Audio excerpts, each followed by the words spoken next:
Nós vamos agora falar das propriedades dos sistemas lineares invariantes no tempo.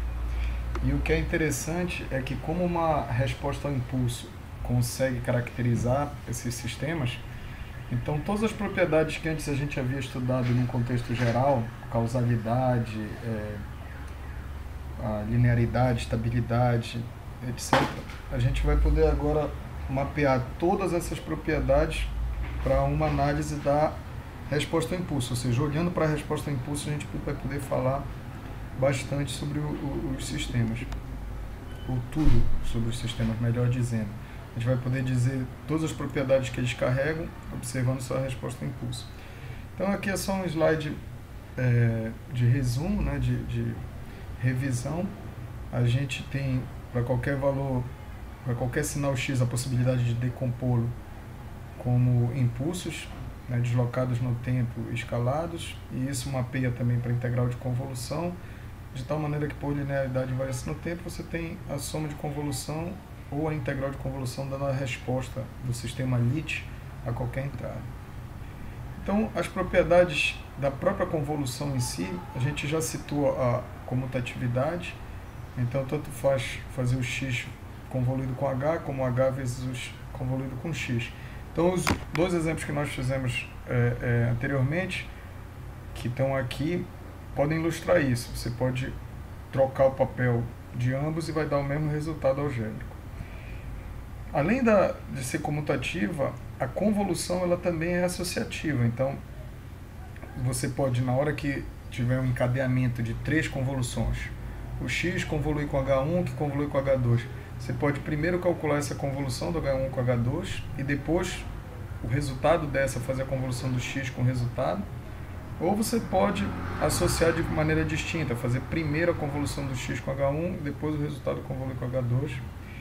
A convolução ela também é distributiva e você pode, no caso de ter uma soma aqui H1 mais H2, ao invés de somar, pegar o resultado para fazer a convolução com x, você pode também convoluir o x com as parcelas, com H1 e com H2.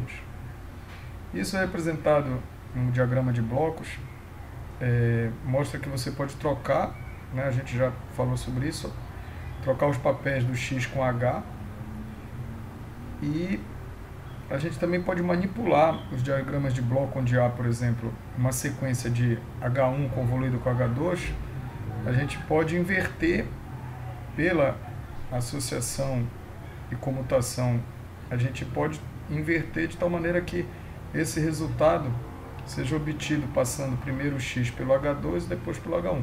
É interessante notar que tudo isso vale para sistemas lineares invariantes no tempo. Então, por exemplo, o equipamento de som. Se você liga o equalizador e depois o amplificador.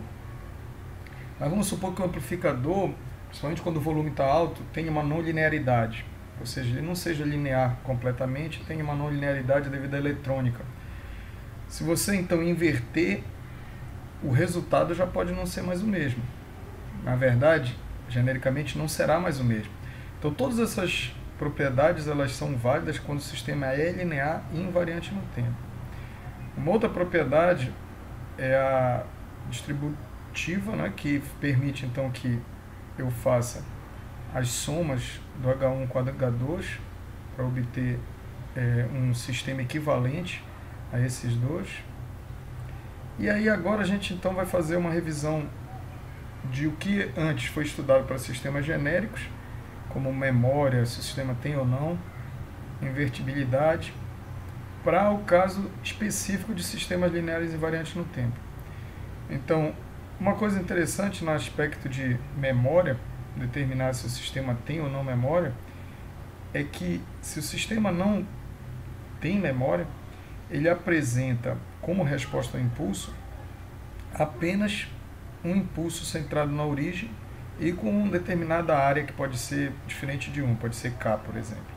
Mas o importante é que a resposta ao impulso é limitada só a um impulso na origem. Então, no caso contínuo, esse CT aqui de tempo contínuo é um impulso contínuo na origem, no tempo discreto é um impulso discreto. E aí você vê que um H de N genérico, por exemplo, um H de N como esse, ele tem memória. E a maneira de enxergar isso é observando a equação. Se você tiver uma resposta ao impulso com valores não nulos fora da abscissa, você vai estar fazendo com que valores do x que não estão sendo aplicados naquele instante possam estar influenciando a saída. Uma vez que o sistema seja sem memória, haja essa característica aqui, as saídas então são simplesmente um fator de escala da entrada, nos dois casos. No processo de inversão, o que é interessante é, você passa por um sistema, recordem que invertibilidade é você obter um outro sistema que desfaz o efeito do primeiro, ou seja, o sistema inverso desfaz o efeito do primeiro de tal maneira que quando você entra com x, o sistema altera x, mas o sistema inverso retira essa alteração e você obtém na saída o x novamente. Ora, se aqui você tem sistemas lineares invariantes no tempo, então essa resposta ao impulso do sistema inverso tem que estar relacionado com a resposta ao impulso do sistema em si. E uma coisa que confunde muita gente na nomenclatura é esse h de -1. Então vamos supor que o h do sistema seja um impulso mais um impulso deslocado, etc. No que seria o sistema inverso, não é fazer 1 sobre aqueles impulsos, não é isso. Esse inverso aqui não é, se isso daqui é 5, isso é 1/5, não. Esse -1 é para denotar que há uma resposta ao impulso que pode desfazer essa daqui. Se houver, então o sistema é inversível. E a resposta ao impulso é dada pela determinada resposta que inverte o sistema original. Não confunda aqui com -1, tá certo? Quanto à estabilidade, isso é uma coisa que simplifica bastante. Se o sistema é linear invariante no tempo, basta você somar todos os valores da resposta ao impulso, o valor absoluto, e verificar se isso converge para um número diferente, quer dizer, se converge, se é um valor diferente de infinito. Se divergir, se for para infinito, aí não tem jeito, a gente tem que dizer que o sistema não é estável. Os sistemas estáveis, então, basta olhar a resposta ao impulso e somar todos os valores dela, a parte absoluta, se for uma resposta ao impulso complexa. Então, se for 3 mais J4, um valor dela iria ter que converter para 5, que é o módulo. Ou seja, esse somatório é em termos dos módulos. E a mesma vale para uma resposta ao impulso em tempo contínuo, onde aqui a somatória vira uma integral. Então, a área da magnitude da resposta ao impulso vai indicar se o sistema é estável ou não. Se ela for finita, então são estáveis. Vamos supor o degrau unitário.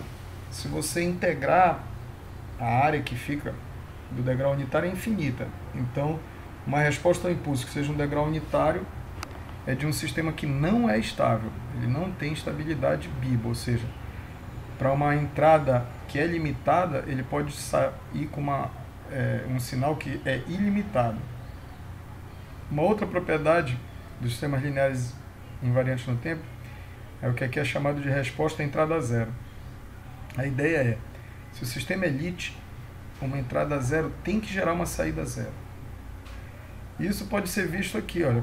Se o sistema é linear invariante no tempo, vale a homogeneidade. Se eu considero que uma entrada zero é equivalente a multiplicar por um fator A igual a zero, eu tenho que ter na saída uma saída que é toda zero. Isso é interessante porque sistemas que são, por exemplo, com base, dá um exemplo de um circuito que é um circuito elétrico com base em resistores e capacitores, etc.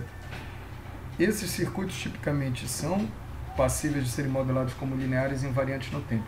Mas se eu permitir que o capacitor esteja carregado, ou o indutor esteja carregado, a memória vai fazer com que eu não tenha mais o sistema linear invariante no tempo. Por quê? Particularmente, se eu aplicar zero de entrada, eu posso ter uma saída não nula. Então eu vou exigir que esses sistemas estejam relaxados, para que eles possam ser considerados lineares invariantes no tempo.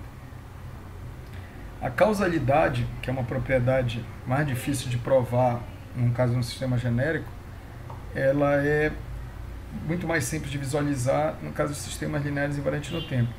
Basta observar o seguinte: se o x é zero para um instante t menor que t0, a saída também tem que ser, certo? E aí, se eu vou calculando isso daqui, eu vou acabar, se eu for raciocinando em cima disso, eu vou acabar concluindo que para o sistema ser causal, se ele for linear invariante no tempo, basta observar se a resposta ao impulso é zero para tempo menor que zero. No caso discreto e no caso contínuo no tempo. Ou seja, eu observo se antes do impulso ser aplicado na origem alguma coisa aconteceu. E se não, então o sistema é causal.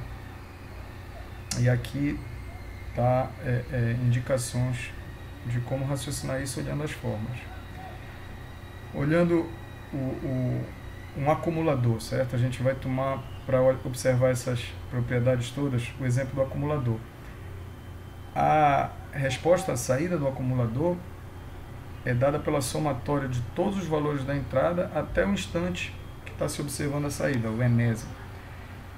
Então essa é a resposta ao impulso do acumulador. Ela é um degrau unitário, quer dizer, olhando para cá, a resposta ao impulso do acumulador, a gente vai poder tirar várias conclusões.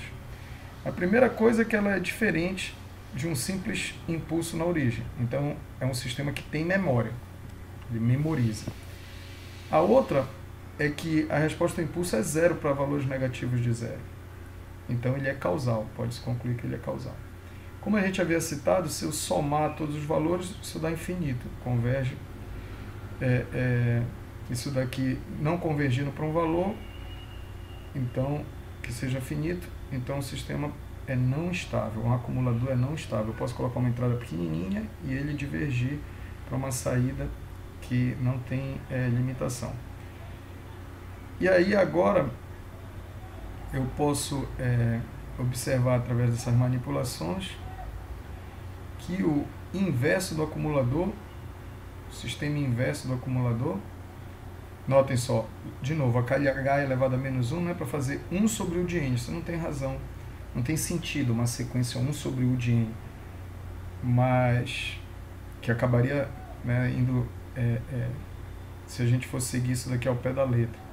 Não tem sentido isso 1 sobre U de N, porque ele não faria, a inversão não é simplesmente multiplicar, e sim o processo daqui para cá é convolução desses sinais. Então eu não estou procurando a inversa, dizendo aqui eu multiplico por 3 e aqui eu vou multiplicar por 1/3. Não, eu não estou multiplicando, eu estou convoluindo.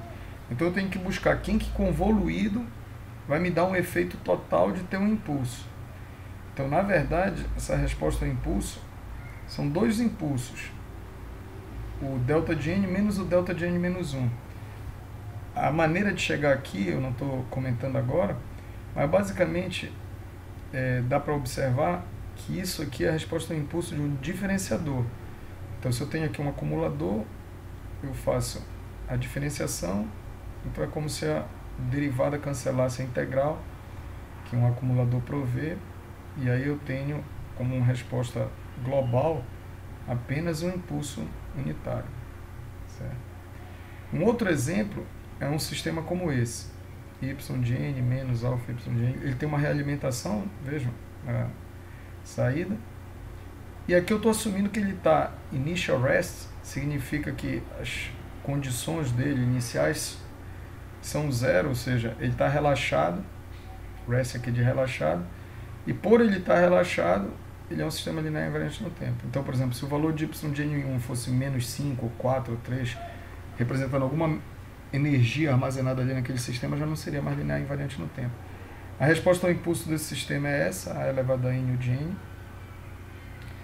E a maneira de chegar aqui, vocês podem observar no livro texto, é jogando vários valores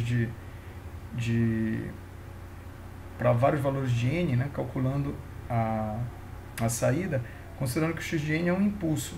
Então, em n igual a 0 ele é 1, e depois ele passa a ser 0, e aí você vai calculando até concluir que é a de n e o de n.